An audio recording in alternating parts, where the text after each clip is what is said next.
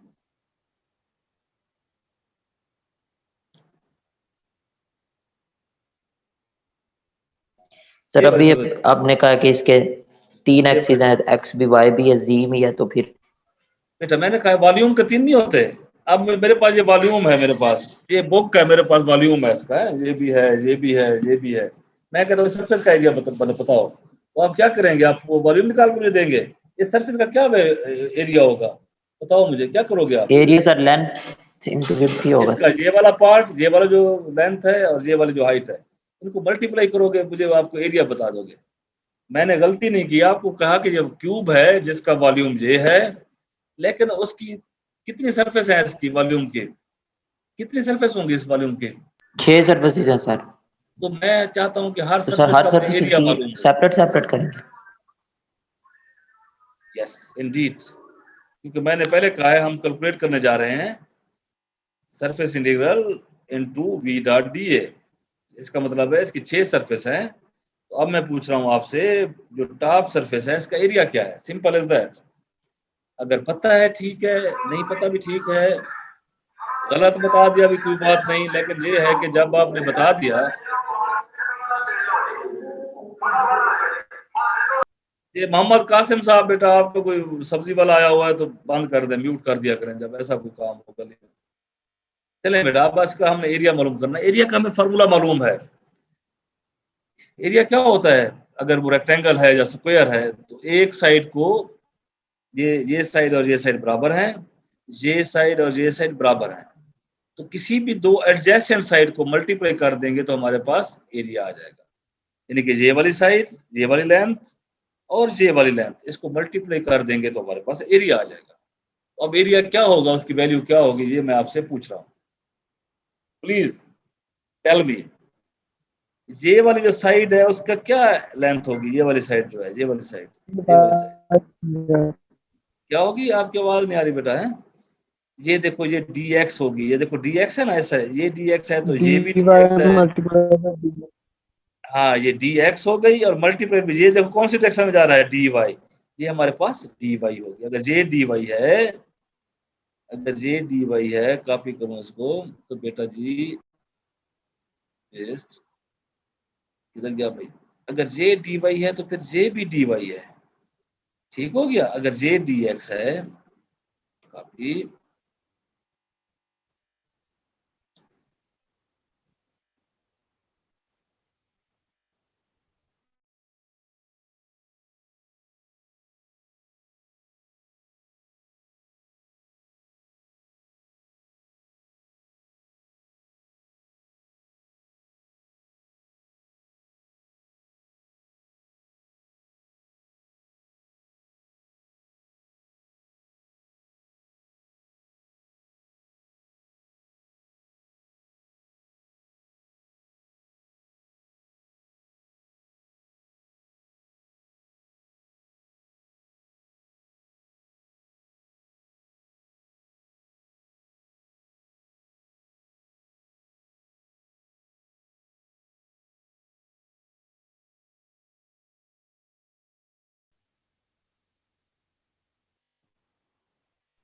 Negative y।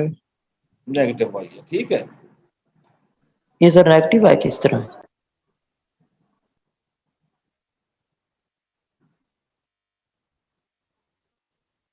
आपकी बात तो ठीक है, dz dxy सर हाँ जी, फ्लक्स आउटवर्ड होता है वॉल्यूम से बाहर की तरफ। हाँ जी, ये देखिए, ये इधर इधर सही कह रहे हैं आप, ठीक है। तो y इस डायरेक्शन में है, ये हमारा एरिया इस तरफ है, और जैसे हम बॉटम में देखेंगे, बॉटम में माइनस dz हो जाएगा, ठीक है। और इसको अगर हम गौर से देखें तो पॉजिटिव y नहीं बनता? नहीं, पॉजिटिव y नहीं बनता, ये हमारी तरफ होगा, उल्टा y के उल्टा इस डायरेक्शन में होगा बेटा, इस डायरेक्शन में। ये y ये डायरेक्शन है ना, तो इसकी जो डायरेक्शन क्या होगी, y के मुखालिफ होगी, इंसर्ट, इंसर्ट मुझे करने दो, इंसर्ट द एरो,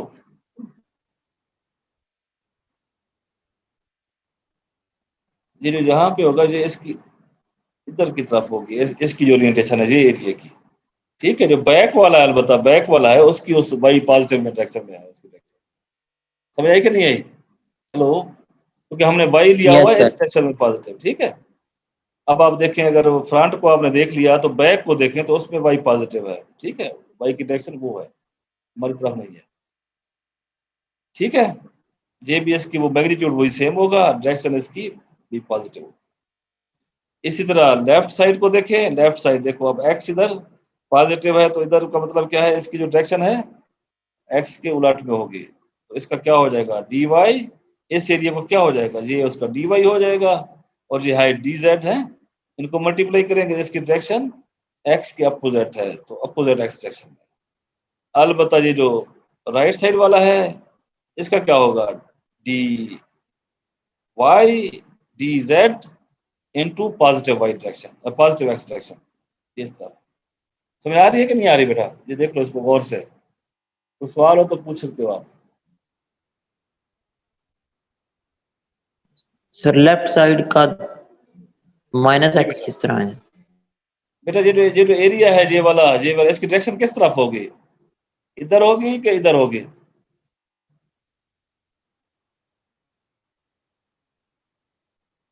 ये जो लेफ्ट साइड पे सर। है लेफ्ट साइड पे होगी ना बेटा, लेफ्ट साइड पे, तो हमने पॉजिटिव x कहाँ पे लिया हुआ है, राइट साइड पे लिया हुआ है ना, यस सर, ठीक है सर, हो गया। ठीक है ना। क्लियर, ये वाला क्लियर कर लें। उसके बाद हमें पता है कि जो हमने वी डॉट डी ए जो कैलकुलेट करना है, तो ये सारी 6 साइडों का होगा, top bottom left right front और बैक। तो क्यूब के 6 साइड्स है, तो ये सब कर लेंगे समेशन। और अगर इसको समेशन ले और इस पे वी की वैल्यू हमने आपको लगानी है, क्योंकि हमारे पास वी डॉट डी है। वी हम करते हैं इसके हर फेस के सेंटर में, हर इसके सरफेस के सेंटर में। तो जो बॉटम फेस है इसमें वी की वैल्यू क्या होगी इधर, इस पे वी की वैल्यू क्या होगी, वी को क्या कहेंगे हम, वी। अब मैं इस दोनों को इकट्ठा करता हूं, जैसे आपने इस क्यूब में किया था। अब आप पिछली चीजें जाते हो भूल, वो गुजर गया तो गुजर गया, नहीं, हर चीज रिलेटेड है। जहां पे आपने वी मालूम किया था, इस पॉइंट पे मैंने कहा था क्या होगा, इस पे क्या होगा, इस पे क्या होगा, ये आपने खुद ही किया था, किधर गया, ये क्या था, V X plus D X by two D Y, side one ये थी ना, आपने कहा था V X plus D X by two और वाई। इधर क्या कहा था, V X plus D X Y plus D Y by two. क्या था हमने, इसको क्यों लिखा था हमने, x plus D X by two ये डिस्टेंस है, और ये y क्या है, यहाँ पे y y है, y चेंज नहीं हुआ। यहाँ पे x भी चेंज हो गया था, x प्लस डी एक्स है, और y भी फिर यहाँ पे मिड में y plus D Y by two बन गया। इसी तरह हमने इसके मिडिल ऑफ द सरफेस है, तो इसके मिडिल ऑफ द उस पे लेना है, फेस पे लेना है। इधर गया भाई, किधर गया, किधर गया, किधर गया, हाँ इधर आ जाए, इधर आ जाए भाई। इस मिडिल पे क्या वैल्यू होगी v की, इधर मिडिल में मान लो है पड़ा हुआ, मैंने लिखा है v x plus D X by two. D X by to क्यों लिखा भाई,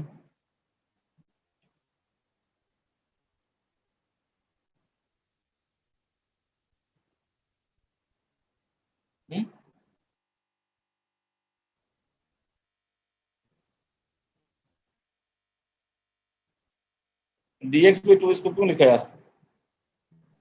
यार मिड पॉइंट है। ये मिड पॉइंट है बेटा। अगर मैं इसको बड़ा कर लूं तो ये डी एक्स के कहीं ना कहीं मिडिल में ले रहे हैं, तो डी एक्स बाई टू है, जो डी एक्स से फासला है, एक्स से insert insert arrows arrows arrows arrows,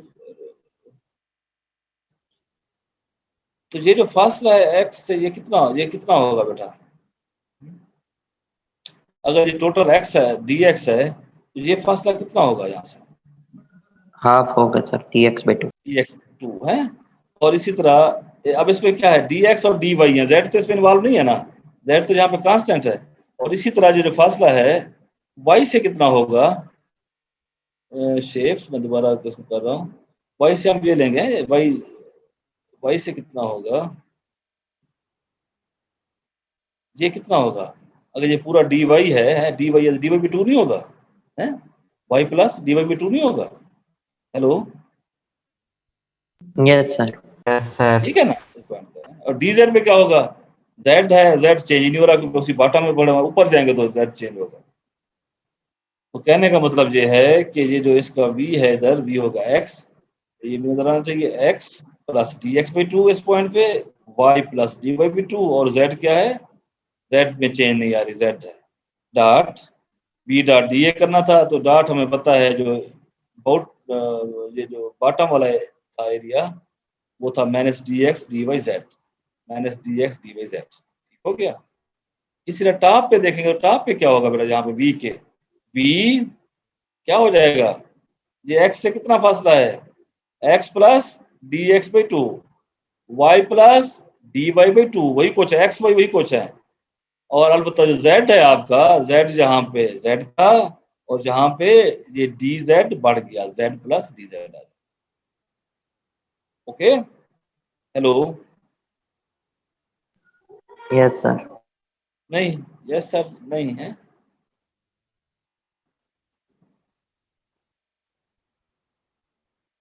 चलो अगर यस सर है तो मुझे कोई बच्चा ये इसका राइट का बता दे, बस मुझे राइट का बता दो, इसका क्या होगा।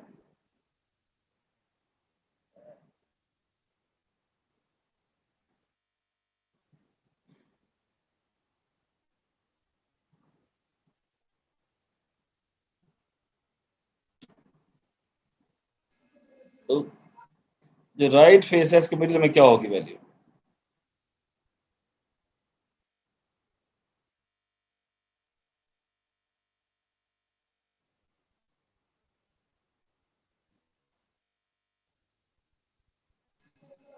Sir x plus dy over 2 plus dz है x x सर कैसे यहाँ पे? इसमें x तो चेंज नहीं हो रहा है यहाँ पे। इसमें कौन कौन सी चीजें इन्वॉल्व हो रही हैं? एक y है, एक z है, ऐसा ही नहीं है? y और z यस सर। यही चीज हो रहा है ना बेटा?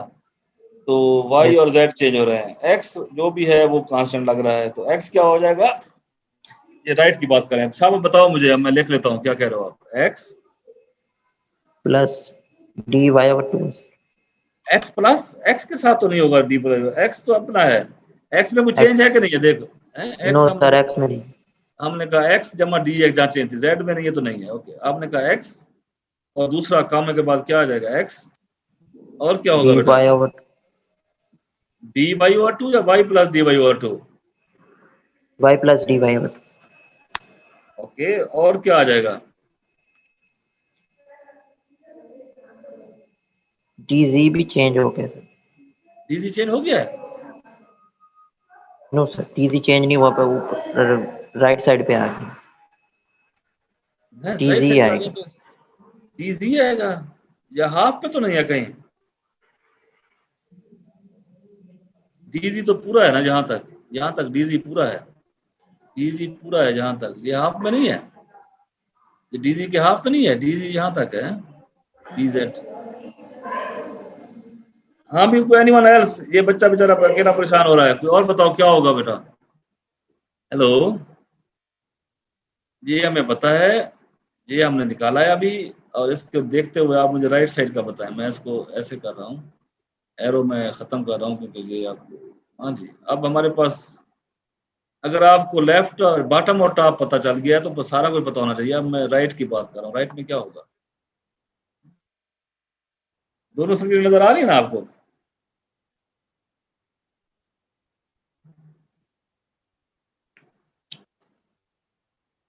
अब मेरे पास फिर असाइनमेंट आ जाएगी, सारे के सारे बच्चों के ठीक होंगे विदाउट नोइंग। अच्छा जी बेटा, ये समझ आ रही है कि नहीं आ रही? हमारे पास टाइम भी नहीं है, रोजा भी नहीं है, मैं सब, ये समझ आ गया आपको? ये वाला बॉटम वाला, हेलो, बॉटम वाला समझ आया आपको?